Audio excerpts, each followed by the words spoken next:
te has dejado influenciar por el pensamiento de afuera, que has perdido el rumbo, porque dejaste que tu mente se minara de pensamientos que no son mis pensamientos. Pero si esta mañana te vuelves a mí, yo te restauraré. Jeremías. Como decía la líder Kelly, estos días hemos estado estudiando el libro de Jeremías, porque creemos que el mismo Espíritu Santo que habló por boca de Jeremías está hablando en este tiempo. Y aunque el libro de Jeremías fue escrito hace más de 2600 años atrás, hay enseñanzas que son importantes para el día de hoy.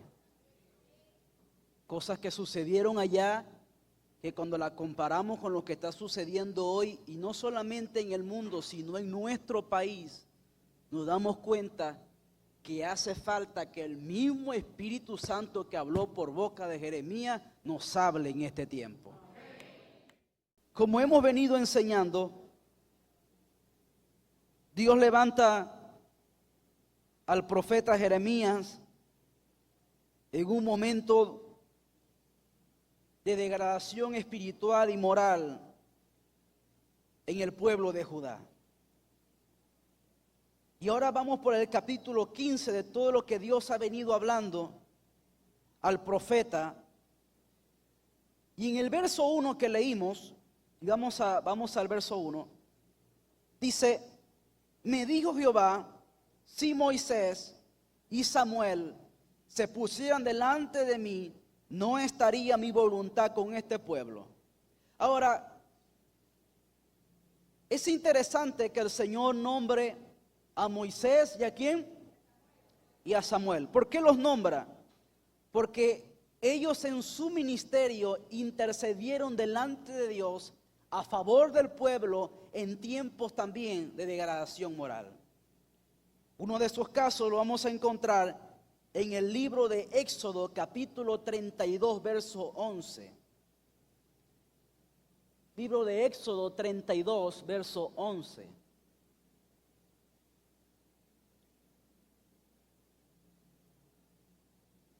Donde el profeta Moisés intercede a Dios por el pueblo. Éxodo 32, 11. ¿Dónde está?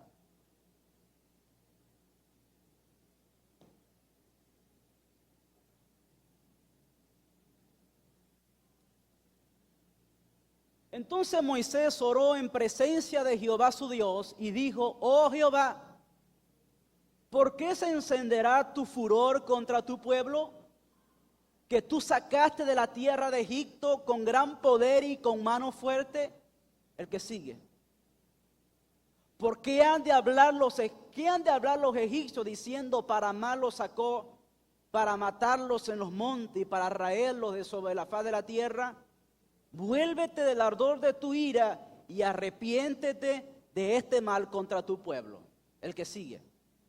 Acuérdate de Abraham, de Isaac y de Jacob tus siervos, a los cuales has jurado por ti mismo y les has dicho: yo multiplicaré vuestra descendencia como las estrellas del cielo, y daré a vuestra descendencia toda esta tierra de que he hablado, y la tomarán por heredad para siempre. El que sigue. Entonces Jehová se arrepintió del mal que dijo que había de hacer a su pueblo. Aquí vemos cómo Moisés intercede delante de Dios para que el mal no venga sobre Israel cuando estaba en el desierto, y Dios no trajo el juicio que iba a traer. Otro ejemplo lo vemos en el primer libro de Samuel, capítulo 7, verso 8.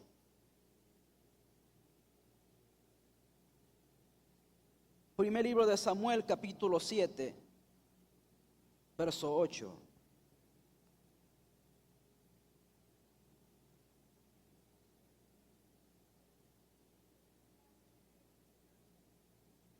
Dice: entonces dijeron los hijos de Israel a Samuel: no ceses de clamar por nosotros a Jehová nuestro Dios, para que nos guarde de la mano de los filisteos.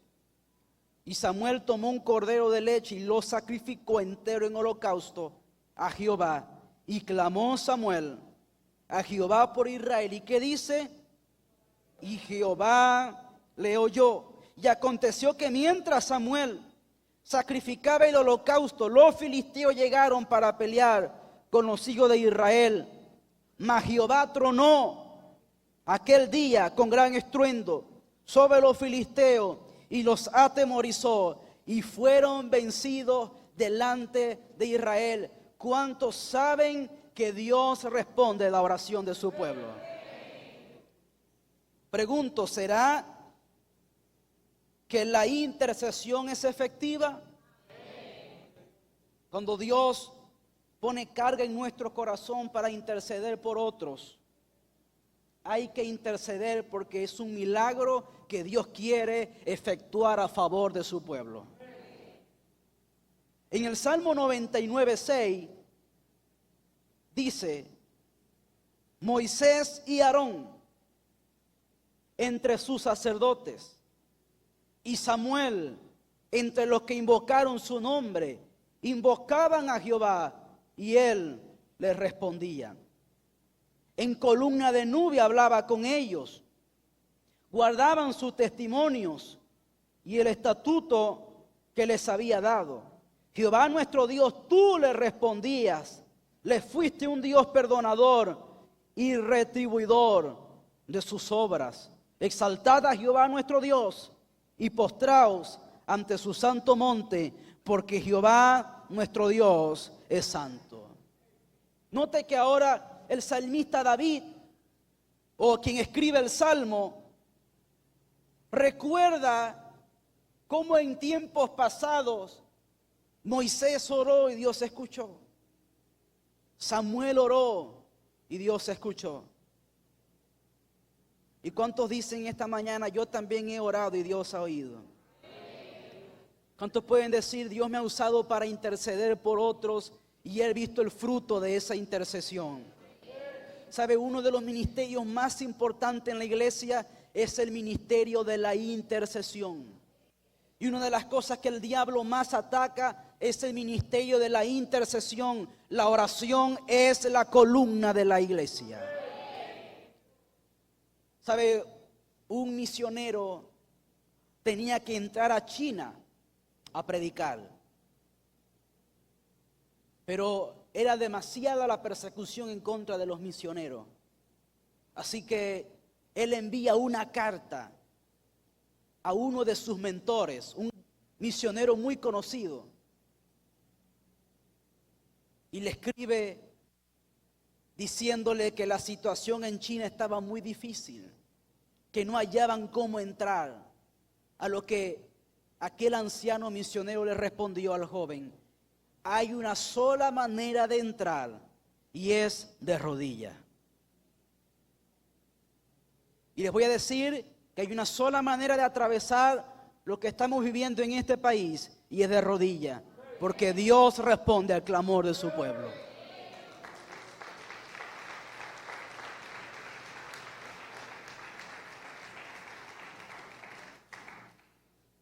A lo largo de la Escritura hemos visto un Dios que responde la oración y que está llamando a intercesores para que se pongan a favor del pueblo.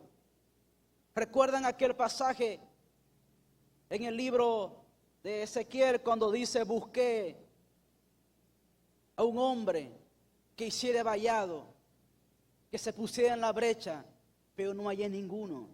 Dios está buscando intercesores. ¿Habrá aquí algún intercesor? Lo interesante del texto que leímos en Jeremías es que fue tanta la maldad en Judá que ahora el Señor dice: ni que clamar Moisés o Samuel, yo voy a escuchar la oración de ellos. En otro tiempo los escuché. En otro tiempo ellos intercedieron y yo me moví a favor del pueblo. Pero ha llegado tanto la maldad que ahora ni que ellos oren, yo voy a responder. Y esto nos da una enseñanza. La primera es que hay personas que están en la vida tomando malas decisiones, tienen un mal comportamiento, tienen malas actitudes, pero quieren que el pastor o el líder les resuelva todo con una oración de 5 minutos.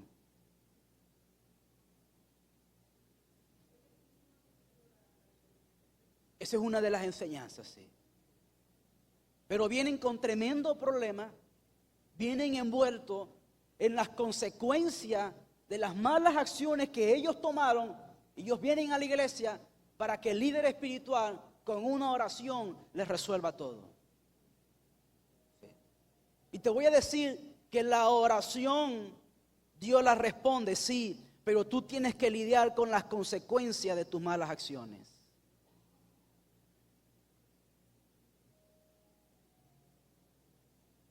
Hay gente que quiere hacer lo malo y luego resolver todo con una oración. Y el Señor dice que hay cosas en la vida que no se resuelven con una oración.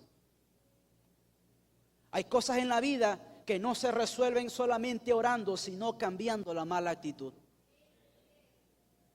Hasta que tú no cambies esa mala actitud, por más que oremos por ti, por más que ayunemos por ti, por más que te pasemos al frente y te unjamos con aceite de avión,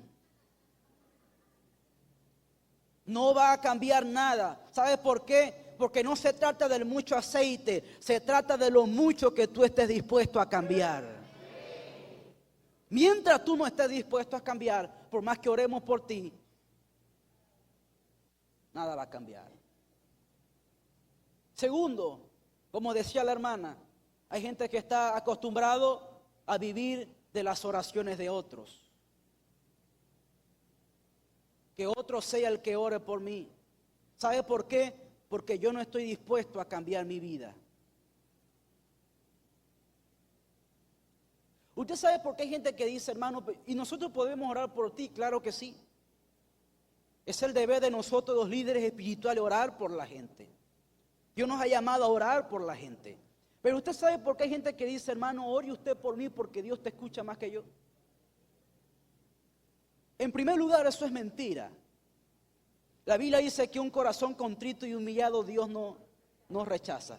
Es decir, Dios escucha la oración de todo aquel que viene humillado delante de Él. Así como Dios me escucha a mí, Dios también te escucha a ti. No hay tal cosa como que Dios escucha al pastor más que a mí. Dios nos escucha a todos. Ese es un mal concepto que la gente tiene, que piensan que los predicadores o los ministros tienen el número directo de Dios. Y la verdad es que todos aquí tenemos acceso al Señor, en el nombre de Jesús.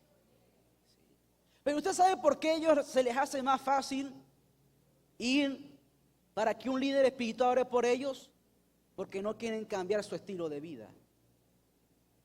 Porque un corazón contrito y humillado Dios no desprecia, pero yo no me quiero humillar. Pero yo no quiero cambiar mi actitud. Y como yo sé que estoy mal delante de Dios, pero yo no quiero cambiar mi manera de vivir y yo no quiero cambiar mis acciones, se me hace más fácil pedir al pastor que ore por mí, porque yo sé que si él ora, Dios lo va a escuchar. Pero yo no quiero cambiar la mala actitud, pero yo no quiero cambiar el mal estilo de vida que estoy llevando. ¿Me estoy explicando? Así estaba Israel y Judá, acostumbrado a que sus líderes espirituales clamaran a Dios y el Señor los escuchara, pero ellos querían seguir viviendo a espaldas a Dios. Ellos querían seguir desobedeciendo los mandamientos de Dios. Y llegó un momento donde el Señor les dijo, se acabó. No más. Les he extendido mi misericordia. He escuchado el clamor de ellos y por amor a ellos no he derramado juicio. Pero llegó el punto donde ni siquiera si Samuel y Moisés orasen, yo los voy a escuchar. Pregunto yo, ¿no era Samuel hombre de Dios? ¿No era Moisés hombre de Dios? El problema no estaba en ellos, el problema estaba en la mala actitud del pueblo. Y es importante decir esto porque hay gente cuando va a la iglesia y en la iglesia no le solucionan sus problemas, la culpa es del líder. La culpa es del pastor. La culpa es de la iglesia, que no me ayudaron como yo pensaba que me iban a ayudar. La culpa es que el líder no tuvo la sabiduría que yo pensaba que iba a tener para que me solucionara mis problemas. Nadie dice la culpa es mía que no quise cambiar. Sí. Mire, cuando usted se levanta en la mañana y usted se mira en el espejo, usted va a descubrir al causante de todos sus problemas.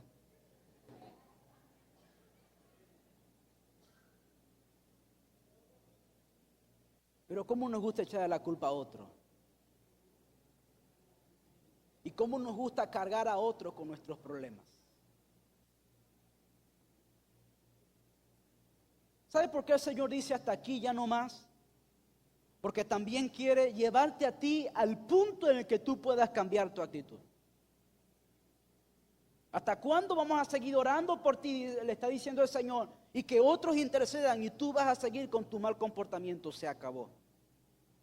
Ahora va a venir contra ti todo lo que hemos venido hablando. Todo el juicio que se habló. Todo lo que se decretó. ¿Sabes por qué? Porque yo quiero llevarte al punto donde no te quede de otra que cambiar tu mal comportamiento.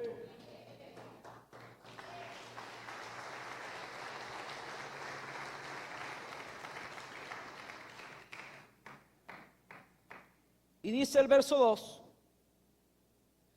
Y si te preguntaren a dónde saldremos, les dirás, así ha dicho Jehová, el que a muerte, el que a espada, el que a hambre, y el que al cautiverio. Note la actitud de ellos. Dios venía hablando y ellos con cinismo le responden al profeta. El Señor dice, ya no los voy a escuchar, que salgan de mi presencia. Y ellos con cinismo le responden al profeta, ¿y a dónde nos iremos? ¿A dónde saldremos? Y ahora el Señor dice, bueno, el que a espada, el que a muerte, el que a hambre. En otras palabras, cada quien asuma las consecuencias de sus malas decisiones. Escuche, y vamos a leer el verso que sigue. Enviaré sobre ellos 4 géneros de castigo. ¿Cuáles son los 4 géneros?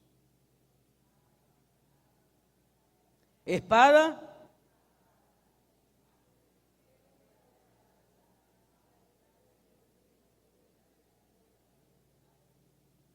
voy a leerlos en la traducción lenguaje actual. Les voy a mandar 4 castigos diferentes. Primero morirán en la guerra.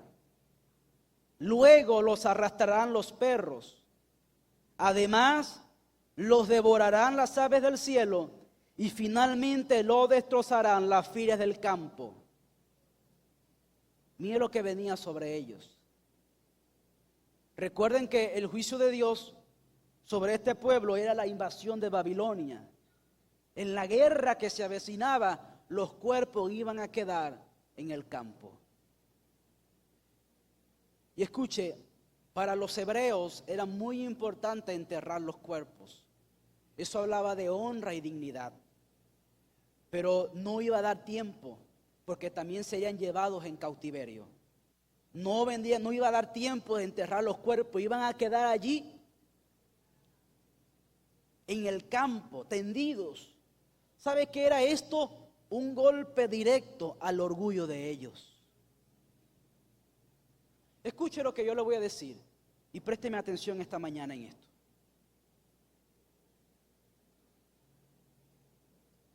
La Biblia dice que Absalón mandó a llamar a Joás, porque Absalón quería que Joás, que era la mano derecha de David, le consiguiera una reunión con el rey David su padre. Pero lo mandó a llamar la primera vez y Joab no se presentó.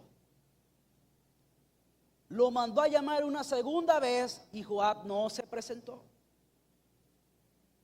La tercera vez, ¿sabe qué hizo? Que Joab tenía unas parcelas y le mandó a quemar las parcelas. Y cuando él le dijeron que Absalón le había mandado a quemar las parcelas, ahora sí vino Joab a reclamarle a Absalón: ¿por qué me quemaste las parcelas? ¿Y sabe qué le dijo a Absalón? Porque yo te he estado llamando y tú no has venido. Entonces, ¿cuál es la enseñanza ahí? Que Dios nos habla de diferentes maneras. Nos habla por su palabra. Nos habla los domingos cuando escuchamos las predicaciones. Nos envía hermanos que nos den consejos, pero no queremos escuchar. ¿Y sabe qué tiene que hacer Dios a veces? Quemarnos la parcela.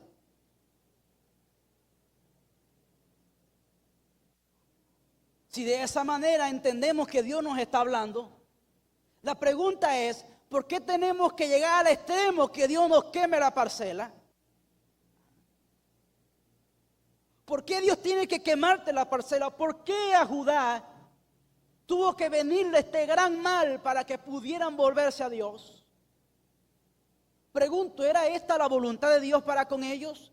Porque nosotros cuando leemos todo lo que le viene al juicio, nos asombramos. Van a quedar en el campo, se lo van a comer los perros. Luego vienen aves del cielo y van a terminar de comer lo que dejaron los perros. Suena feo. Es algo horroroso, es horrible lo que leemos. Pero la pregunta es: ¿era la voluntad de Dios? La respuesta es no. ¿Por qué tuvo que llegar a ese extremo? Por causa de la soberbia, el orgullo, la desobediencia que ellos tenían. ¿Por qué tenemos que permitir que la vida se nos enrede tanto? ¿Por qué tenemos que llegar hasta la última instancia para poder entender que necesitamos un cambio de vida? ¿Por qué los venezolanos tuvimos que permitir que esto llegara hasta este punto para poder entender que Dios estaba hablando a este país? Fue lo que ellos no quisieron entender. Y ahora el verso que sigue: y los entregaré para terror a todos los reinos de la tierra, a causa de Manasés, hijo de Ezequías, el rey de Judá, por lo que hizo en Jerusalén.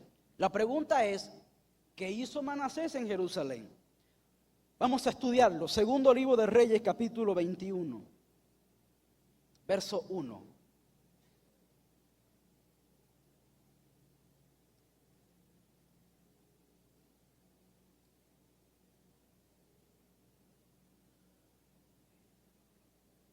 Y voy a abrir un entre paréntesis aquí porque hay algo importante en este versículo.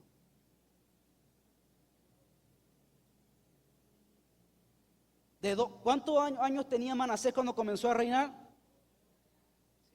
De 12 años era Manasés cuando comenzó a reinar, y reinó en Jerusalén 55 años. Ahora, escuche, Manasés es hijo del rey Ezequías. ¿Cuántos años tenía cuando comenzó a reinar? 12 años. Pregunto, ¿cuántos años Dios le extendió a Ezequías? ¿Cuántos se acuerdan de eso? 15. La Biblia dice que Ezequías estaba haciendo lo bueno delante de Dios, y un día llega el profeta Isaías y le dice: dice el Señor, arregla tu casa. En otras palabras, deja todo en orden en el reino. El que te va a heredar, pon todo el mundo en su puesto, porque de cierto morirás y no vivirás. ¿Cuántos se acuerdan de esa historia? Pregunto yo, ¿Dios es bueno? ¿Dios es bueno? Ahora, ¿qué hizo el rey Ezequías? Se fue a llorar. Señor, yo he andado delante de ti correctamente, no permitas, y comenzó a interceder, y Dios tuvo misericordia y le extendió 15 años más. Ahora resulta que en los 15 años más de vida que Dios le extendió, nace Manasés. Y Manasés fue el peor rey en la historia de Judá. Y lo vamos a leer ahorita. Fue tan malo que dice la Biblia que llenó a Jerusalén de extremo a extremo de sangre inocente. Pregunto yo, ¿será que cuando Isaías fue a darle la palabra al profeta era que Dios quería llevárselo para que no naciera Manasés?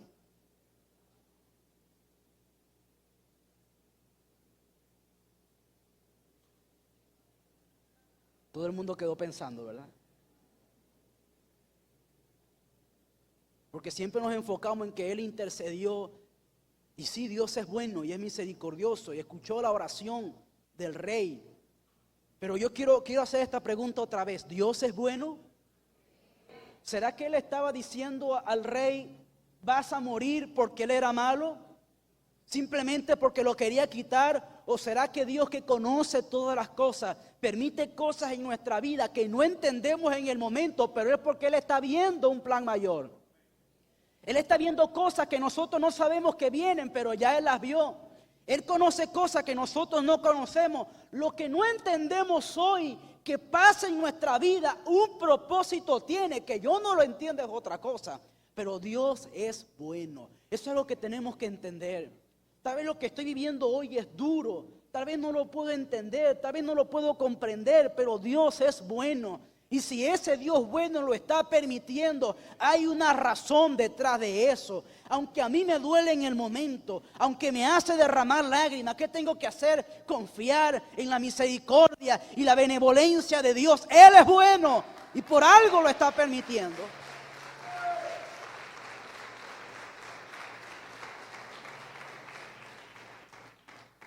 Ahora viene y nace Manasés en esos 15 años que el Señor le extiende a Ezequías. Y el verso 2 dice, e hizo lo malo ante los ojos de Jehová según las abominaciones de las naciones que Jehová había echado de delante de los hijos de Israel. Porque volvió a edificar los lugares altos que Ezequías su padre había derribado, y levantó altares a Baal, e hizo una imagen de acera, como había hecho Acab, rey de Israel, y adoró a todo el ejército de los cielos y rindió culto a aquellas cosas. Asimismo edificó altares en la casa de Jehová. Note, en la misma casa de Jehová edificó altares a otros dioses, de la cual Jehová había dicho, yo pondré mi nombre en Jerusalén.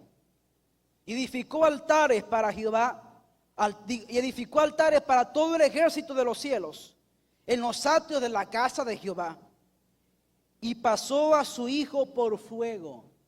Este hombre era tan malo que a su propio hijo lo sacrificó a un dios pagano. Y fue agorero e instituyó encantadores y adivinos, multiplicando así el hacer lo malo ante los ojos de Jehová para provocarlo a ira. Puso una imagen de acera que él había hecho en la casa de la cual Jehová había dicho a David y a Salomón su hijo, yo pondré mi nombre para siempre en esta casa y en Jerusalén, a la cual escogí de todas las tribus de Israel, y no volveré a hacer que el pie de Israel sea movido de la tierra que di a sus padres, con tal que guarden y hagan conforme a todas las cosas que yo les he mandado, conforme a toda la ley que mi siervo Moisés les mandó.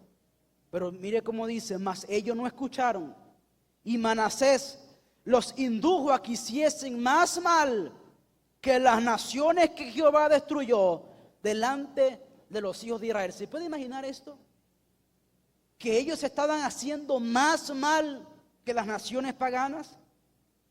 Habló pues Jehová por medio de sus siervos los profetas diciendo, por cuanto Manasés, rey de Judá, ha hecho estas abominaciones y ha hecho más mal que todo lo que hicieron los amorreos que fueron antes de él, y también ha hecho pecar a Judá con sus ídolos. Por lo tanto, así ha dicho Jehová, Dios de Israel, he aquí yo traigo tal mal sobre Jerusalén y sobre Judá, que al que lo oyere le retiñarán ambos oídos. Y extenderé sobre Jerusalén el cordel de Samaria y la plomada de la casa de Acab. Mire cómo dice, y limpiaré a Jerusalén. ¿Cómo? Como se limpia, que se friega y se vuelve boca abajo. ¿Cuántos lavan los platos aquí?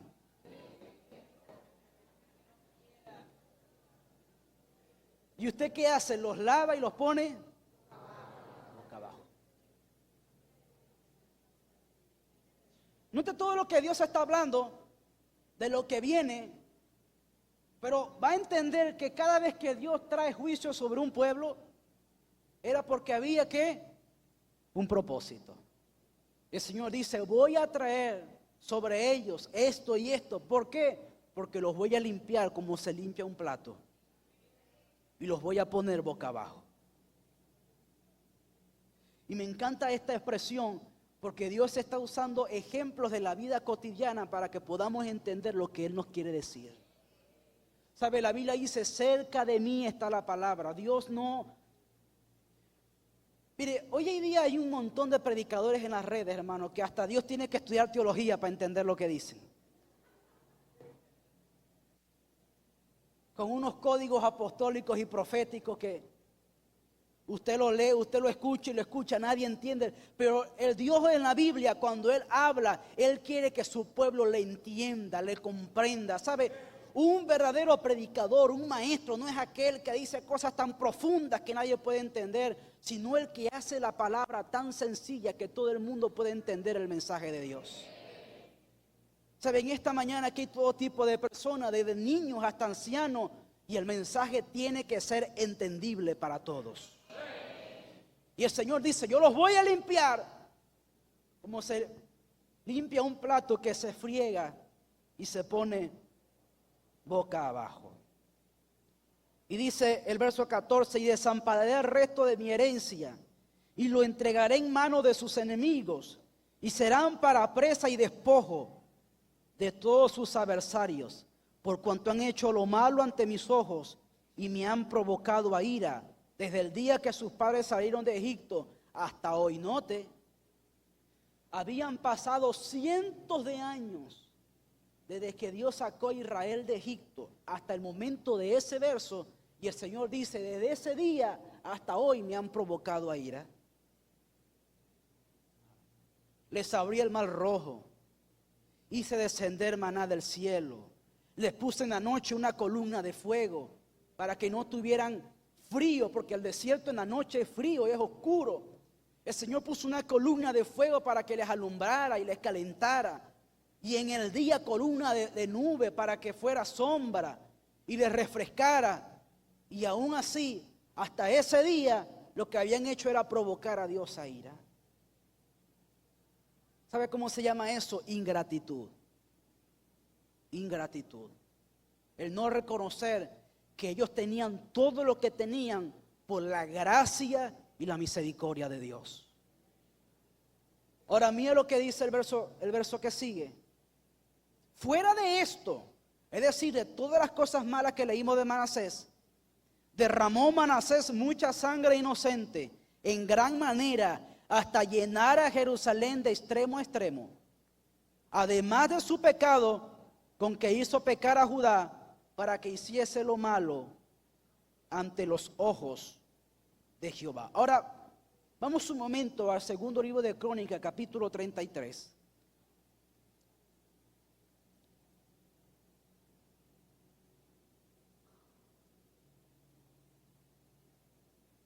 Vamos a ver el verso 11. Dice, por lo cual Jehová trajo contra ellos los generales del ejército del rey de los asirios, los cuales aprisionaron con grillos a Manasés. Aquel hombre malvado ahora está con grillos, porque ¿sabe qué? Él es el soberano de los reyes de la tierra. ¿Cuántos saben que Dios es el soberano de los reyes de la tierra? Él se creía el malo de los malos, pero Dios le demostró quién manda en la tierra.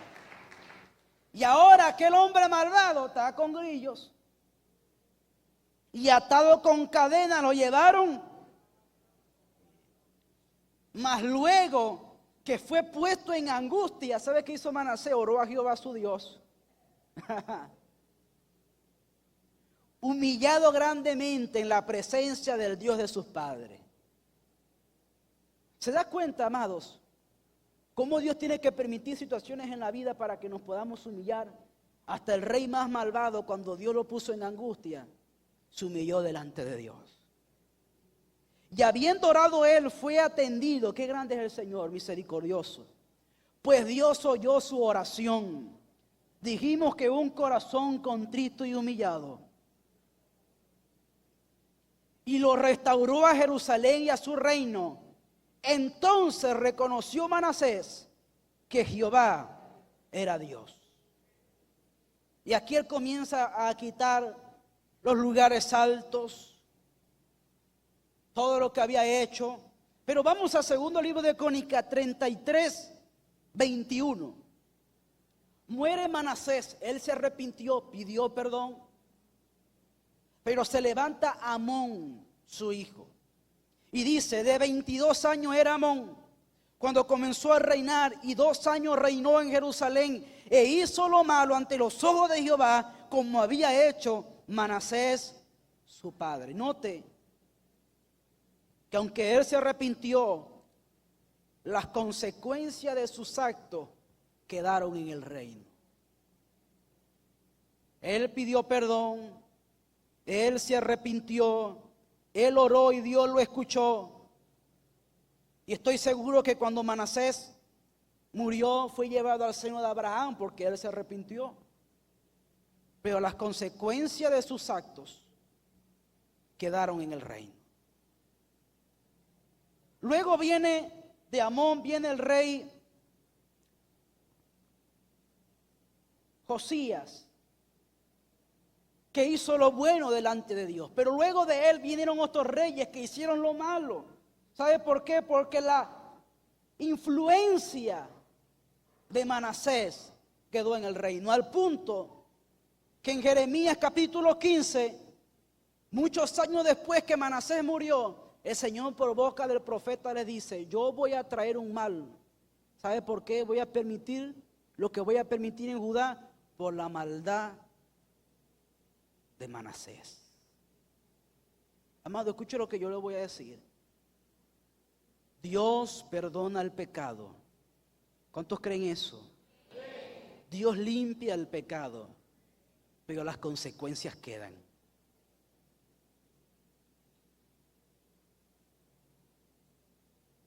Manasés se fue, pero ¿cómo quedaron sus generaciones? ¿Está usted consciente en esta mañana que lo que usted hace afecta a tus generaciones? Que tú piensas que en tu mal comportamiento solo te va a afectar a ti, pero en realidad tus malas actitudes, tus malas decisiones están afectando a las generaciones que vienen.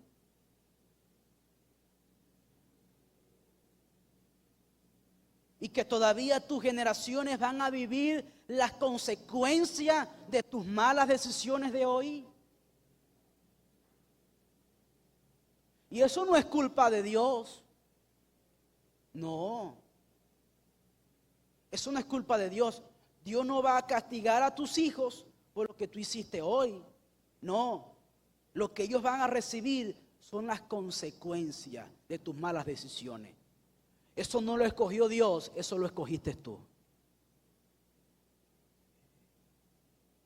Aquel padre que fue maltratador, abusivo, él pidió perdón, se arrepintió, Dios lo restauró, pero ahora hay que ministrarle a unos hijos que se levantaron con un padre abusivo y hay que lidiar con esas consecuencias. ¿Aló? ¿Estoy explicando?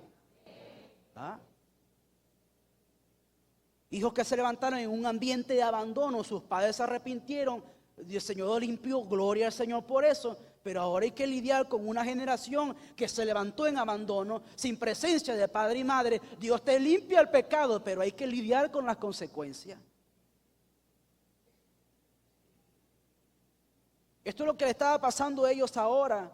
Por eso, hermano, mire, el pecado es más grave de lo que nosotros pensamos. Ahora, Judá tenía que lidiar con las consecuencias de la maldad de un rey que se había arrepentido, pero las consecuencias de sus actos quedaron.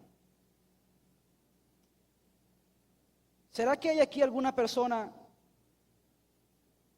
que dice, yo reconozco también en mi vida que he tenido que lidiar con las malas consecuencias de cosas que he hecho? ¿A cuánto les ha pasado? Dios te perdona el pecado, pero tiene que lidiar con las consecuencias. Muy bien, dice El verso 5, porque ¿quién tendrá compasión de ti, oh Jerusalén? ¿Quién se entristecerá por tu causa? ¿O quién vendrá a preguntar por tu paz? Tú me dejaste, dice Jehová, te volviste atrás, por tanto yo extenderé sobre ti mi mano y te destruiré. Estoy cansado de arrepentirme. Lo que Dios está diciendo es, a una manera que ellos puedan comprender, es, no vamos a seguir en la misma situación. Lo mismo. Esto aquí llegó a un punto de quiebre. Lo que dije que iba a hacer, lo voy a hacer. Por eso el Señor dice, estoy cansado de arrepentirme. Es una manera que ellos puedan entender que ahora lo que venía era inminente. Aunque los aventé con aventador hasta las puertas de la tierra y dejé sin hijos a mi pueblo, yo lo desbaraté. No se volvieron de sus caminos. Por eso el Señor les está diciendo, permití tantas cosas a ustedes para que se arrepintieran y aún así no lo hicieron. Sus viudas se multiplicaron más que la arena del mar. Traje contra ellos destruidor a mediodía sobre la madre y sobre los hijos. Hice que de repente cayesen terrores sobre la ciudad y todavía así no se arrepintieron. Hermano, nosotros en nuestro país Venezuela, en nuestras vidas y en nuestro país, ¿cuánto no hemos vivido hasta el día de hoy? Y todavía sí hay gente que no quiere reconocer a Dios. Todo lo que como país hemos atravesado y hay gente que no quiere reconocer a Dios. Todo lo que en tu vida has vivido y aún hay actitudes en ti que Dios quiere que tú cambies. Si Dios ha permitido un montón de cosas y todavía sí no has querido cambiar. Languideció la que dio a luz a 7. Llenó de dolor su alma. Su sol se puso siendo aún de día. Fue avergonzada y llena de confusión. Y lo que de ella quede, lo entregaré espada delante de sus enemigos, dice Jehová. ¿Sabe que en aquellos tiempos que una mujer diera a luz un hijo era motivo de gran alegría? La esterilidad era visto como una maldición. Dar a luz un hijo era una bendición. Y ahora ella dio a luz a 7. ¿Sabe? Una mujer con 7 hijos tenía su vida asegurada. En la cultura bíblica de honrar a padre y a madre era muy importante.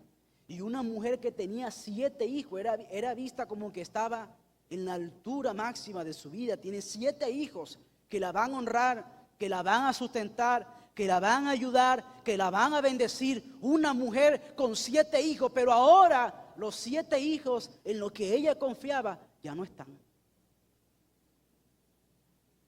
¿Se imagina usted?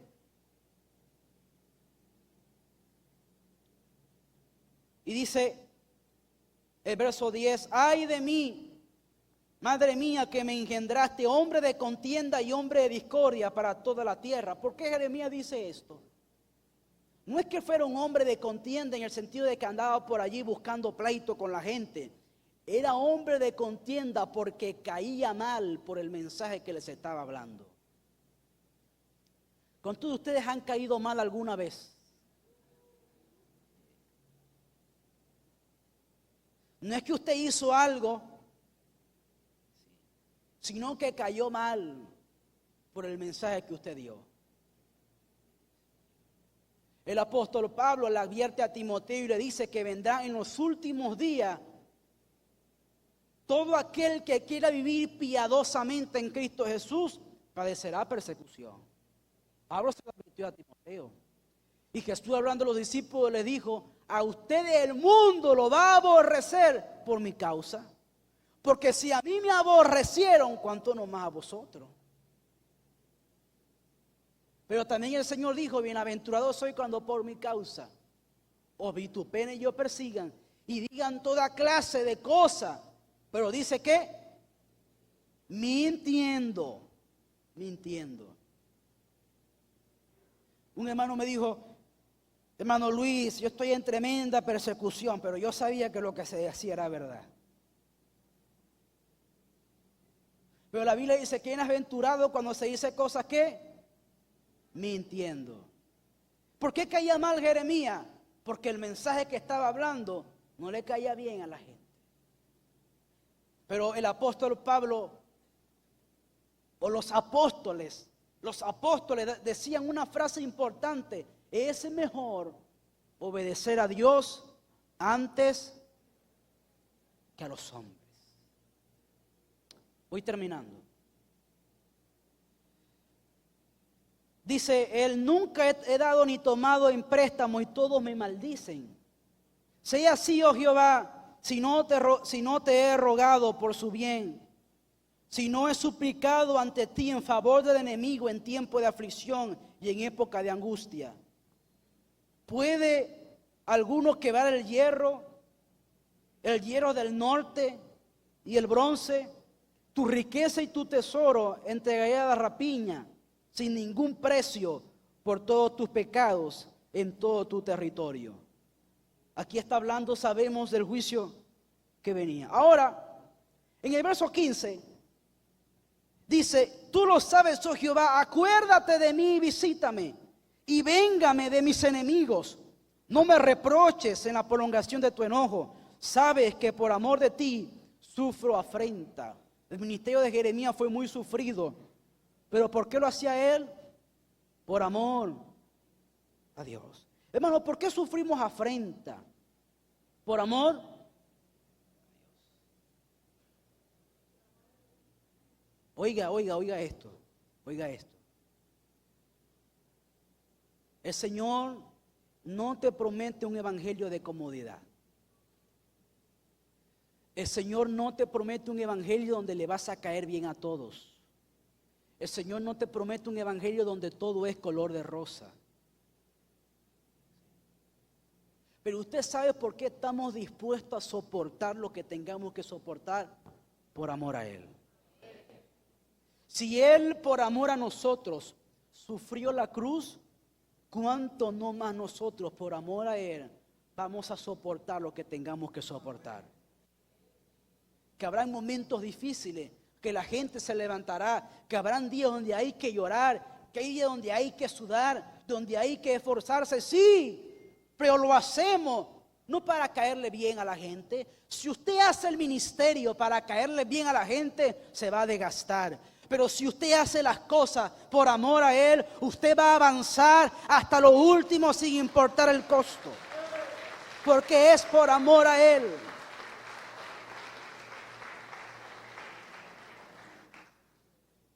El apóstol Pablo, hablando de sí mismo, cuando lo metieron preso y lo iban a ejecutar, ¿sabe qué dijo Pablo? Estoy a punto de ser sacrificado. Y la palabra que él utilizó ahí es la palabra libación. Una libación es una ofrenda líquida. Él estaba diciendo: estoy a punto de que mi vida sea derramada hasta la última gota, pero de mi vida, voy a derramar hasta la última gota por amor a Él.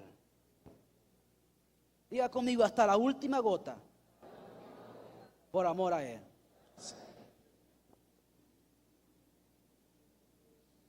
Y dice el verso 16: fueran halladas tus palabras y yo las comí, y tu palabra me fue por gozo y por alegría de mi corazón, porque tu nombre se invocó sobre mí, oh Jehová.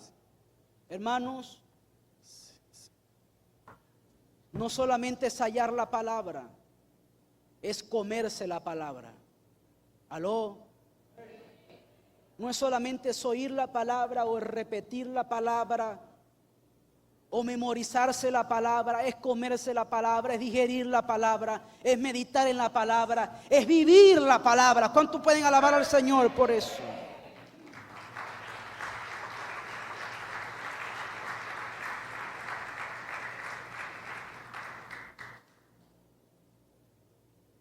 Vamos al verso 19. Por tanto, así ha dicho Jehová: si te convirtieres a mí, yo te restauraré. Y si entresacares, y delante de mí estarás. Y si entresacares lo precioso de lo vil, serás como mi boca. Conviértanse ellos a ti, y no te conviertas a ellos. Y te pondré en este pueblo por muro fortificado de bronce, y pelearán contra ti, pero no te vencerán, porque yo estoy contigo para guardarte y para defenderte, dice Jehová. Póngase de pie. En los últimos versos de ese capítulo, Jeremías se siente frustrado porque él venía profetizando y la gente se levantaba en contra de él. Y ahora él se está quejando delante de Dios. Y le dice al Señor: Señor, tú me has dado promesas y pareciera algo ilusorio porque tus promesas no se han cumplido. ¿Cuántos alguna vez aquí se han sentido en momentos de aflicción decirle: Señor, tú me has prometido un montón de cosas y yo no las he visto? ¿Cuántos alguna vez aquí han dudado de las promesas del Señor? ¿Cuántos se han quejado? ¿Sí? ¿Cuántos le han reprochado a Dios? ¿Cuántas veces se han quejado delante o nos hemos quejado delante de Dios? Hemos reprochado, hemos dudado.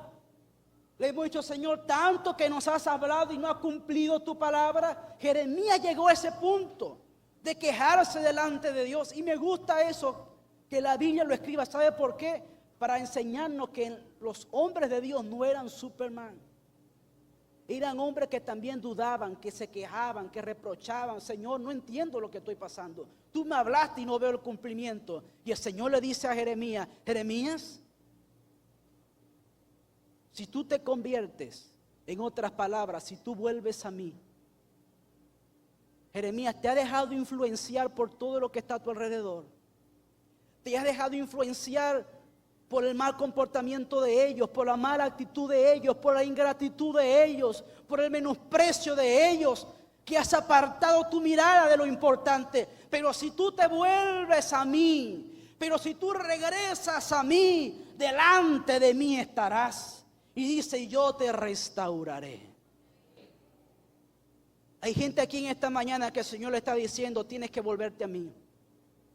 Te has dejado influenciar por el pensamiento de afuera, que has perdido el rumbo, que has perdido la esencia de todo esto, que estás hablando un montón de cosas sin entender lo que yo estoy haciendo, porque dejaste que tu mente se minara de pensamientos que no son mis pensamientos. Pero si esta mañana te vuelves a mí, yo te restauraré.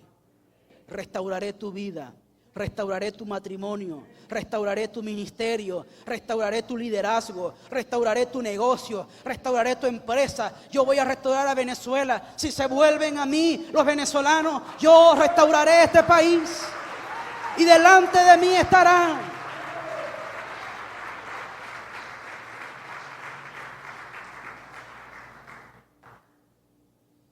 Pues muchas veces pasaron momentos en nuestras vidas. Hubo alguien que escribió un libro que se llama Molesto con Dios. Y sé que muchos alguna vez en la vida hemos llegado a ese punto de molestarnos con Dios. Por cosas que pasaron que en el momento no entendíamos y nos molestamos con Dios. Señor, yo pensé que tú ibas a hacer el milagro. Yo pensé que tú me ibas a ayudar. Yo pensé que tú lo ibas a resolver. Y cuando Dios no hace lo que nosotros pensamos que Él tiene que hacer, porque a veces nosotros le queremos decir a Dios cómo tiene que hacer su trabajo. Aló. Y cuando nosotros vemos que Dios no hace lo que nosotros esperábamos que hiciera, nos llenamos de desilusión. Así estaba Jeremías. Y el Señor le dice: Jeremías, tienes que entresacar lo precioso de lo vil. Y está hablando de sus pensamientos, de sus palabras. ¿Qué hablaba Jeremías? Lo que había en su mente. Jeremías, en tu mente hay pensamientos de ruina, de fracaso, de miseria, de derrota, de reproche, de queja. Desecha eso y comienza a pensar lo que yo estoy pensando. Comienza a filtrar tus pensamientos y a hablar mis palabras. Y cuando tú limpies tu mente y empieces a hablar mi palabra, tú serás como mi boca. ¿Sabe por qué usted no está hablando la palabra de Dios hoy? Porque tiene la mente llena de basura, de preocupaciones, de tristeza, de ansiedad. Y todas esas inseguridades que hay en tu mente, eso es lo que tú hablas. Pero el Señor dice: si tú puedes entresacar lo precioso de lo vil, si puedes filtrar tus pensamientos y hablar mi palabra, no tus inseguridades, no, sino mi palabra. Filtra lo que llega a tu mente. Desecha esos pensamientos de derrota y habla lo que está en mi palabra, entonces tú serás mi boca. Y yo declaro esta mañana que se levanta una iglesia que es la boca de Dios en esta tierra. Tú eres la boca de Dios para tu casa, tú eres la boca de Dios para tu familia, tú eres la boca de Dios para tus hijos, tú eres la boca de Dios para este país. Levanta tu mano. Señor, gracias por tu palabra en esta mañana. Señor amado, tú nos has hablado. Como le dijiste a Jeremías, si te conviertes a mí, yo te restauraré. Señor, volver a ti implica cambiar nuestras malas actitudes. Volver a ti implica reconocer que hemos permitido que entren a nuestros pensamientos, hemos permitido cosas en nuestra vida que no deben de estar. Pero hoy, esta mañana, nos volvemos a ti. Perdónanos, Señor, por toda mala actitud, por toda mala acción, por todo mal comportamiento, por no entender tu proyecto, tu propósito, tu designio, tu diseño. Y en nuestra falta de entendimiento hablamos cosas, y, Señor, porque no entendíamos y pecamos contra ti. Perdónanos, Señor. Tú eres bueno, tú eres misericordioso, y que aunque hoy no entendemos lo que podamos estar viviendo, Señor, confiamos en tu misericordia. Padre, hoy filtramos nuestro pensamiento a la luz de tu palabra. No vamos a permitir que pensamiento de miseria, de fracaso, de derrota minen nuestra mente. Vamos a filtrar nuestro pensamiento para hablar lo correcto y así ser tu boca en la tierra. Este país necesita escuchar tus palabras. Señor, trae un cambio, trae un arrepentimiento, trae una conversión genuina a tu pueblo, a tu iglesia, en el nombre de Jesús de Nazaret. Póngase la mano en la boca. El Señor le dijo a Jeremías: yo he puesto mis palabras en tu boca. Y así va a ser el Señor esta mañana contigo. Este país necesita escuchar la palabra de Dios. Ya deja de hablar lo que dicen afuera. Deja hablar lo que dicen las noticias. Deja de repetir lo que dicen los economistas. Deja de repetir lo que dicen los políticos. Tienes que entresacar lo precioso de lo vil. Comienza a hablar la palabra. Comienza a hablar las promesas. Comienza a hablar lo que Dios ha dicho. Y cuando tú hagas eso, te vas a convertir en la boca de Dios que habla lo que de este país necesita escuchar. Recibe esa palabra en esta mañana. En el nombre de Jesús. Aleluya, dale un aplauso al Señor de gloria.